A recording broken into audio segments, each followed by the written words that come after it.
மண்ணையும் மக்களையும் காப்பாற்ற இயற்கை வேளாண்மை அவசியம் தேவை. ஆனால் இந்த இயற்கை வேளாண்மையை சாத்தியப்படுத்த பாரம்பரிய விதைகள் கட்டாயம் தேவை. அந்த பாரம்பரிய நெல் விதைகளை பரவலாக்கும் முயற்சியாக கோலாகலமாக நடைபெற்ற தேசிய பாரம்பரிய நெல் திருவிழா குறித்த ஒரு செய்தி தொகுப்பை பார்க்கலாம்.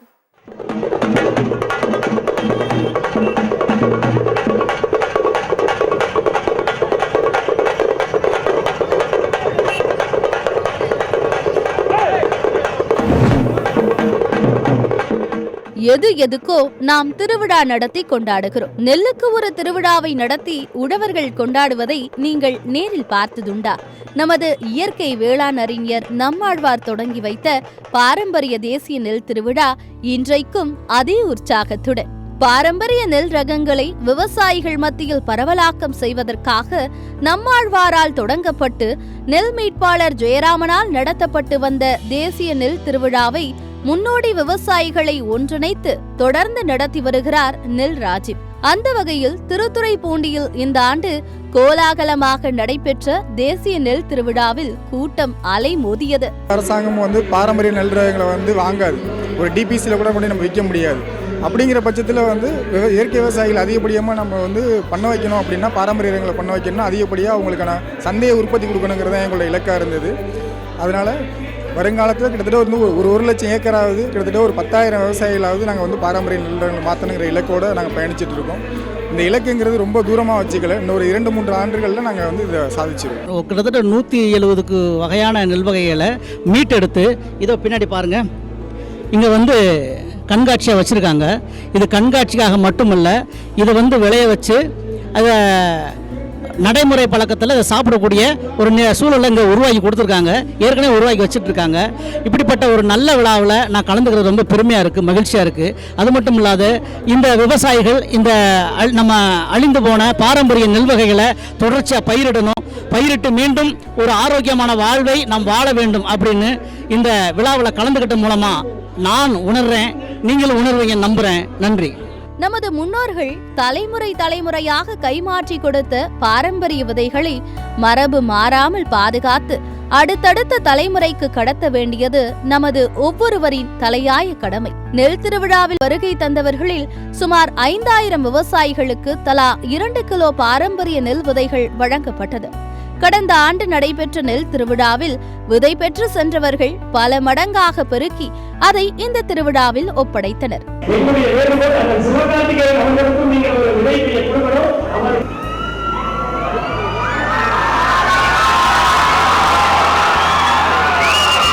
இந்த பாரம்பரிய நெல் நம்ம மீட்டெடுப்பதன் மூலமாக ஒரு ஆரோக்கியமான சமுதாயத்தை நாம் உருவாக்க முடியும், படைக்க முடியும். அது மட்டுமல்ல, உலகத்திற்கு உணவளிக்கக்கூடிய தேசம் 2050 9 பில்லியன் என்று இந்த உலகத்தினுடைய மக்கள் தொகை மாறும் பொழுது, 900 கோடி என்று மாறும் பொழுது, இந்த உலகத்திற்கு உணவளிக்கக்கூடிய 2 தேசம் சைனாவும் இந்தியாவும் தான். அந்த இந்தியாவில் தமிழகம் முதலிடத்தில் இருக்கும், டெல்டா மாவட்டம் முதலிடத்தில் இருக்கும். அதற்கு காரணமாக பாரம்பரிய நெல் மீட்டெடுப்பு முயற்சி, மீட்டுருவாக்க முயற்சி அதற்கு வித்தாக அமையும். எனவே இந்த முயற்சியில் ஈடுபட்டக்கூடிய அனைத்து பாரம்பரிய நெல்லை மீட்டெடுக்கக்கூடிய விவசாயிகளுக்கும், இந்த மீட்பு இயக்கத்தாருக்கும், திரு நெல் ஜெயராமன் அவர்களுக்கும் அவர்கள் குடும்பத்தாருக்கும், நம்மாழ்வார் வழியிலே நடக்கக்கூடிய அத்துணை பேருக்கும் எனது மனமார்ந்த வாழ்த்துக்களை நான் தெரிவித்துக் கொள்கிறேன்.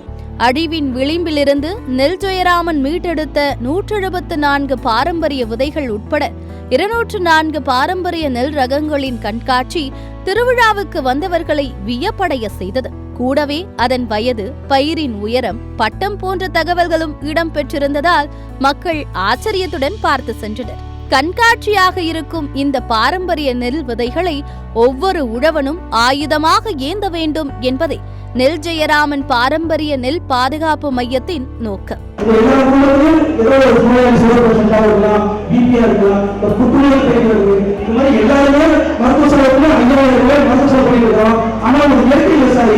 ஒரு நல்ல பொருளை கொடுக்கணும்னு ரத்தத்தை சிந்தி திறமையை சிந்தி உங்களுக்கு உற்பத்தி பண்ணி கொடுத்தா அவனை இலக்கணமா நீங்க நினைக்கிறதும் அவன்கிட்ட பேரம் பேசுறதும் 3 ரூபாய்க்கு சொல்றதெல்லாம் ரொம்ப அபத்தமானது. நாங்க தாழ்படுத்திருந்தாலும் போட முடியாது. சாதாரண விவசாயிகள் தயவு செய்து 100 ரூபாய் இல்லை 500 ரூபாய் சொன்னாலும் உண்மையான ஒரு இயற்கை விவசாயிகள் இருந்தாங்கன்னா அவங்கள்ட்ட நீங்க தயவு செய்து வாங்கிங்கன்னு சொல்லி ஒரு பொருட்களை வணங்கி வேண்டி கேட்கிறார். இந்த ஏன் சிவராஜன் முன்னாடி சொன்னால் இதெல்லாம் இதை பார்த்துட்டு இருக்கக்கூடிய ஒவ்வொரு வீடுகளுக்கு சின்ன குழந்தைகள் பற்றி பேசணும். காரணம் ஏன் சொல்றது, அண்ணன் இது வரைக்கும் நம்ம நிறுவனம் நடத்திக்கிறோம், விவசாயிகள் வருவாங்க, இவ்வளவு நேரம் தெரியும்.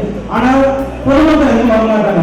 இந்த நேரத்துல பொதுமக்கள் வந்திருக்கு. அதுக்கு காரணம் வந்து சிவகாசினுடைய கூட்டுக்குடி மேன்ஸ் அவங்க என்ன சொல்றாங்க, அம்மா நிறுத்துவோம் நடந்தது குறை சொல்லுது, தயவு செய்து அழைச்சிப்போம், அண்ணன் கூட போட்டோ எடுத்து எல்லாம் பார்க்கணும் அப்படிங்கிற ஒரு குழந்தை உங்களுக்கு அறிவுரை சொல்லி ஒத்துறீங்களா?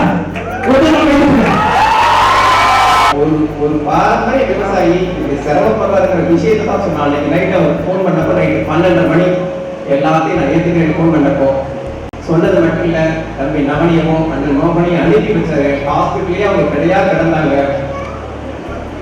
தம்பி சிவகார்த்திகேயன் இந்த உதவியை செஞ்சதுக்கு அப்புறம் தான் சினிமாவில், அரசியலில், பொதுத்தளத்தில் இயங்குகிற அத்தனை பேரும் அண்ணனை பார்க்க வந்தாங்க, அண்ணனுக்காண்டி குரல் கொடுத்தாங்க, அண்ணனை பற்றி பேச ஆரம்பிச்சாங்க. அப்போதைய அமைச்சர் பெருமக்கள் வந்தாங்க, அப்போதைய டிஜிபி ராஜேந்திரன் சார் வந்தாங்க, அப்போதைய முதல்வர் திரு எடப்பாடி பழனிசாமி அறிக்கை வெளியிட்டார். அப்போதைய கல்வி வார இதழ், பாரம்பரிய கல்வி வார இதழ் நெல்லின் செல்வர் என்கிற தலைப்பில் அட்டைப்படை கட்டுரை போட்டு அண்ணனை அலங்காரம். அண்ணனை இவ்வளவு பேரும் சேர்ந்து அண்ணனை நம்மளால காப்பாற்ற முடியல. ஆனா கொஞ்சம் கௌரவமா வலியுறுத்தி வைக்க முடிஞ்சிச்சு. அதுக்கு முழு முதல் காரணமா இருந்தது தம்பி சிவகார்த்திகேயன் அண்ணன்களுக்கான அன்புதான். இந்த மண்ணோட சார்பா எத்தனை தடவை தம்பி நன்றி சொல்லிட்டே இருக்கலாம். நெல் மீட்பு போராளி நெல் ஜெயராமன் உடல்நலம் பாதிக்கப்பட்டு மருத்துவமனையில் அனுமதிக்கப்பட்டிருந்த போது துணையாக நின்று சிகிச்சைக்கு நிதியுதவி அளித்தவர் நெல் ஜெயராமன் மகனின் கல்வி செலவை தற்போது வரை கவனித்து வரும் சிவகார்த்திகேயனுக்கு நெல் திருவிழாவில் உழவனின் தோழன் விருது வழங்கி கௌரவிக்கப்பட்டது. நாம விதைக்கிறோம் அப்படின்னா அது நம்ம சாப்பிட்றதுக்காக இருக்கும், நம்ம குடும்பம் சாப்பிட்றதுக்காக இருக்கும். ஆனா அவங்க 2 பேரும் விதைச்சிருக்கிற இந்த எண்ணம், இந்த திருவிழா, இது எல்லாமே அடுத்து வர பல தலைமுறைகளுக்கானதை அவங்க விதைச்சிருக்கிறாங்க. அதனால அவங்களுக்கு நம்ம இது செஞ்சோம் அது செஞ்சோம்ன்றதை சொல்லவே முடியாது. எவ்வளவு செஞ்சாலும் அது பத்தாதுன்னு தான் நினைக்கிறேன். சில விருது மகிழ்ச்சியை கொடுக்கும், சில விருது சந்தோஷத்தை கொடுக்கும், சில விருது உங்களுக்கு புகழ கொடுக்கும். ஆனா சில விருது மட்டும்தான் உங்களுக்கு பெருமையை கொடுக்கும். அப்படியான விருதான் இதை நான் பார்க்கிறேன். இது எவ்வளவு சரியானவங்க எனக்கு தெரியல. ஏன்னா ஒரு விவசாயி அப்படிங்கிறவங்க தன்னை மட்டும் பார்க்காமல் அவங்களுக்கு எந்த கஷ்டம் இருந்தாலும் அந்த வெளியே சொல்லிக்காம மற்றவங்களுக்காக செய்யுது. ஸோ அந்த வார்த்தையே ரொம்ப பவர்ஃபுல்லான ஒரு வார்த்தை. அந்த உழவர்களோட தோழன் அப்படிங்கிறது இன்னும் பெரிய பொறுப்பா பார்க்குறேன். நான் என்னால் இயன்றதை கடைசி வரைக்கும் ஏதாவது ஒரு வகையில் நான் செஞ்சுக்கிட்டே இருப்பேன்றதை மட்டும் இந்த மேடையில் என்னால் உறுதியாக சொல்ல முடியும். எனக்கு என்ன செய்யணும்னு தெரியல.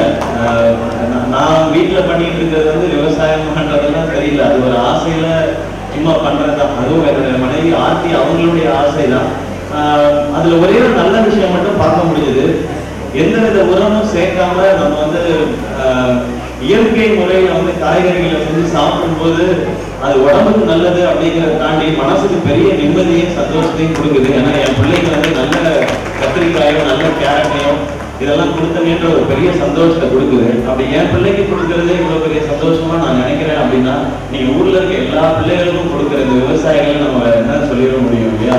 அதோட ஒரு பெரிய விஷயம் வளர்ந்து என்ன இருக்க முடியும்? இயற்கை வழி வேளாண்மையில் சிறந்து விளங்கும் உழவர்களுக்கு நம்மாழ்வார் நெல் ஜெயராமன் பெயரில் விருதுகள் வழங்கி கௌரவிக்கப்பட்டது.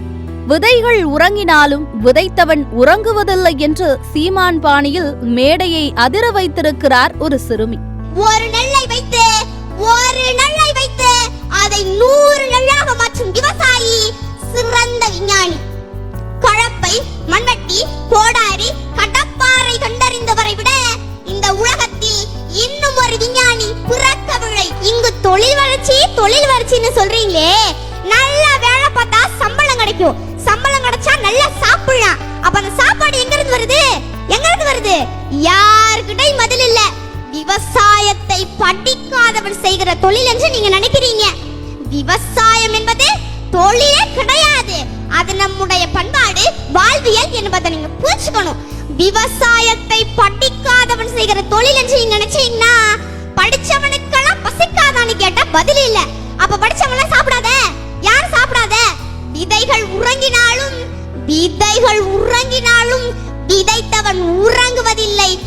இயற்கை வேளாண்மைக்கு மரபு விதைகள் எவ்வளவு முக்கியமோ அதே வேளையில் நாட்டின மாடுகளும் முக்கியம்.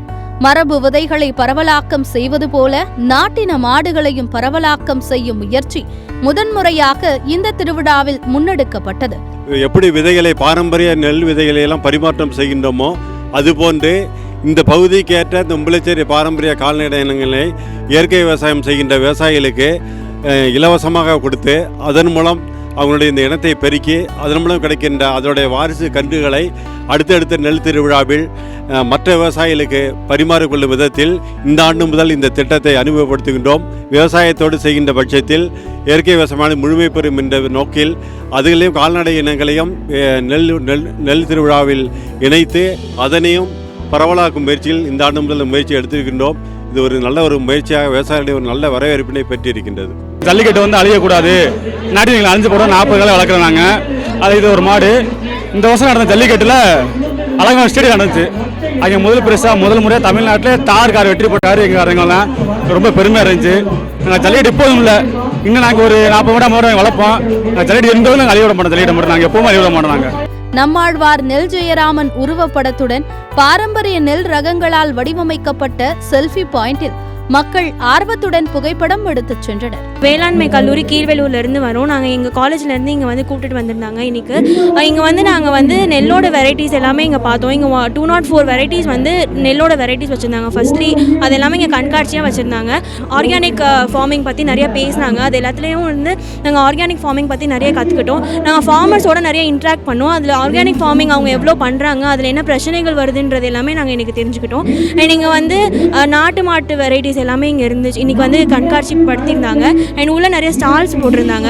ஸ்டால்ஸில் வந்துட்டு கருப்பு கவுனி அந்த மாதிரி நிறைய ட்ரெடிஷ்னல் வெரைட்டிஸ்லேருந்து நிறைய வந்து பை ப்ராடக்ட்ஸ் எனக்கு பண்ணியிருந்தாங்க. அது எல்லாமே நாங்கள் இன்றைக்கி பார்த்து எக்ஸ்பீரியன்ஸ் பண்ணோம். மயிலாடுதுறை உழவர் உற்பத்தியாளர் நிறுவனத்தினுடைய இயக்குனராக இருக்கேன். நாங்கள் வந்து இயற்கை விவசாயிகளை ஊக்குவிச்சிட்டு இருக்கோம். இயற்கை விவசாயிகளுக்கு பாரம்பரிய விதைகளை கொடுத்து அதில் விளைவிக்கிற நெல்லை அவங்க வீட்டு தேவைக்கு போக மீதி இருக்கிற நெல்லை நாங்களே பர்ச்சேஸ் பண்ணி அதை வந்து கைக்குத்தல் அரிசியாக மாற்றி இந்த பாரம்பரிய அரிசியை நம்ம வந்து விற்பனை பண்ணிகிட்ருக்கோம். அது இல்லாமல் நம்ம அதை வந்து மாவாக கன்வெர்ட் பண்ணி இடியப்ப மாவு, கொழுக்கட்டை மாவு அந்த மாதிரி மாவாக கன்வெர்ட் பண்ணி விற்கிறோம். அதுக்கப்புறம் அதை பலகாரமாகவும் கன்வெர்ட் பண்ணுறோம். இப்போ இதை மார்க்கெட்டிங்க்கு வந்து நம்ம 1 ஸ்டேஷன் 1 ப்ராடக்ட் அப்படி சொல்லி ரயில்வேல கடைகள் இருக்குது. அதில் எங்களுடைய விவசாயிகள் வந்து ஒரு 18 இடத்துல கடைகள் வச்சுருக்காங்க. விவசாயிகளின் மதிப்பு கூட்டப்பட்ட பொருட்கள், நாட்டு காய்கறி வகைகள், கிழங்கு வகைகள் சார்ந்த அரங்கங்கள் நெல் திருவிழாவில் இடம்பெற்றிருந்தன. இந்த இடத்துல நம்ம மரபு விதைகளை காட்சிப்படுத்த வந்திருக்கிறோம். அதாவது காய்கறி விதைகளை இங்கே எல்லா இடத்துலையுமே பார்த்தீங்கன்னா நெல் ரகத்தை நிறைய பேர் காப்பாற்றிட்டாங்க. அதில் நெல் ரகத்தில் நிறைய தேடி பிடிச்சிட்டாங்க. இன்றைக்கி 1000 ரகத்துக்கு மேலே தமிழகத்தில் புழங்கிக்கிட்டே இருக்குது நெல் ரகங்கள். ஆனால் இன்றைக்கி காய்கறி ரகங்களை பார்த்தோம்னா யாருமே எதுவுமே கையில் எடுக்கல, எல்லாருமே கோட்டை விட்டுட்டு தான் சொல்லணும். அப்போ நீங்கள் மார்க்கெட்டில் வாங்குகிற ஒவ்வொரு காய்கறியுமே சத்தானதாக இருக்குதா, இயற்கையானதாக இருக்குதா, இல்லை இது நாட்டு விதையா அப்படின்னு கேள்வி கேட்குறதுங்க யாருமே இல்லை. இப்போ அந்த வேலையை தான் நம்ம குழுவை எடுத்து செஞ்சிட்ருக்குது. இன்றைக்கி பார்த்தோம்னா ஒரு 200 ரகமான காய்கறி விதைகளை இங்கே நம்ம கொடுத்துட்ருக்குறோம். மனுஷனை தாண்டி இருக்கக்கூடிய எல்லா உயிரும் வாழணுன்றது தான் நம்ம இந்த இயற்கை விவசாயிகளோட எண்ணங்களாக இருக்குது. அதை நோக்கி நம்ம செயல்பட்டுகிட்டே இருப்போம். நன்றி. என்கிட்ட ஒரு 1.5 ஏக்கரா தோட்டம் இருக்குது. பாரம்பரிய முறையில் வந்துட்டு 15 வருஷமாக வந்துட்டு நான் ஒரு 25 வகையான காய்கறி விதைகளை சேகரித்து நானே பயிர் பண்ணிட்டு வந்தேங்க. அதை இப்போ வந்துட்டு ஒரு 70 ரகமாக அதிகப்படுத்தியிருக்கேன். அதிகமாக வந்து பார்த்திங்கன்னா சொரக்காயிலே பார்த்திங்கன்னா என்கிட்ட ஒரு 15 வகையான சொரக்காய் இருக்குது. அதிலே சிட்டு சொரை, கண்ணார சொரை, தம்பூரா சொரை, இந்த மாதிரி வந்து பல வகையான சொரக்காய் இருக்குது. அது இந்த சொரக்காயில் பார்த்திங்கன்னா ஒவ்வொன்றும் ஒவ்வொரு டேஸ்ட் இருக்கும். இதெல்லாம் ரொம்ப வருஷமாக கிட்டத்தட்ட ஒரு 30 வருஷத்துக்கு முன்னாடியே எல்லாம் அழிஞ்சு போன ஒரு ரகங்கள். இதில் தான் தம்பூரா வந்துட்டு மியூசிக் பயன்படுத்தக்கூடிய நிறைய சொரக்காய்க்கு தான் பயன்படுத்தினாங்க. இன்றைக்கி நிறைய வேறு மாதிரி பயன்படுத்த ஆரம்பிச்சிட்டாங்க. அது இல்லாமல் பார்த்திங்கன்னா பாவக்காயில் ஒரு 3 ரகம் பண்ணுறேன். வெண்டைக்காயில் ஒரு 5-6 வகையான வெண்டைக்காய் பண்ணுறேன். கொடியில் புடலங்காய் வந்துட்டு ஒரு 4 வகையான புடலங்காய் இருக்குது என்கிட்ட. புடலங்காயிலே பார்த்திங்கன்னா ஒரு புடலங்காயில் 2 காய் வரும். ஒரு பூவில் பார்த்திங்கன்னா டபுளாக வரும், ட்வின் டைப்பில் வரும். ட்வின் டைப் புடலை வச்சுருக்கேன். அதிலே வெள்ளை வரி புடலை அந்த மாதிரி வச்சுருக்கேன். பீக்கங்காயில் ஒரு 4 வகையான பீக்கங்காய் இருக்குது. அதில் பார்த்திங்கன்னா குட்டை பீக்கன், நீட்ட பீக்கன், கருப்பு பீக்கன், இந்த மாதிரி வந்து பீக்கங்காயில் இருக்குது. கீரை வகையெல்லாம் பார்த்திங்கன்னா நாங்கள் இயற்கை விவசாயமே பண்ணுறதுனால என்கிட்ட என் தோட்டத்தில் ஒரு 10 வகையான கீரைகள் அதுவாகவே உற்பத்தி ஆகுது. அதை நான் வந்து பயிர் பண்ணிலாம் விதை எடுக்கிறது கிடையாது. அதுவாகவே வந்துட்டு இந்த களைக்கொல்லி மருந்து அடிக்காததுனால வருஷம் பார்த்திங்கன்னா அதுவே விதை ஜெர்மினேஷன் ஆகி அதுவே முளைக்க ஆரம்பிச்சிடும். பாரம்பரிய நெல் சாகுபடியை ஊக்குவிக்கும் அரசாங்கம் அதற்கு சந்தை வாய்ப்பை ஏற்படுத்தி கொடுக்கவும் சிறப்பு விலையில் கொள்முதல் செய்யவும் மறுக்கிறது.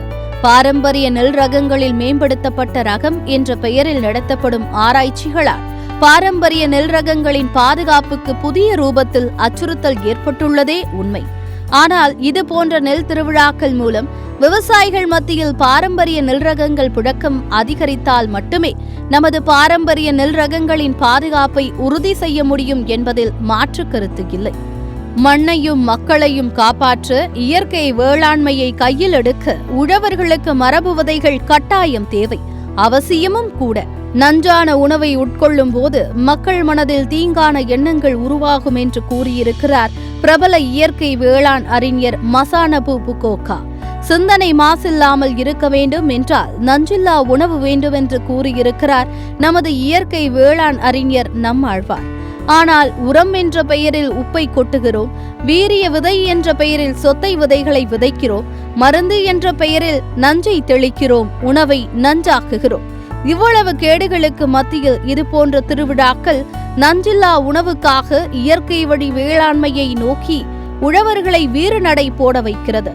சத்தியம் செய்திகளுக்காக ஃப்ரைடே ஃபார் ஃபார்மர்ஸ் இயக்கத்துடன் ஜெயகாந்தன் மற்றும் திருவாரூர் மாவட்ட செய்தியாளர் ஜெய்விந்த்.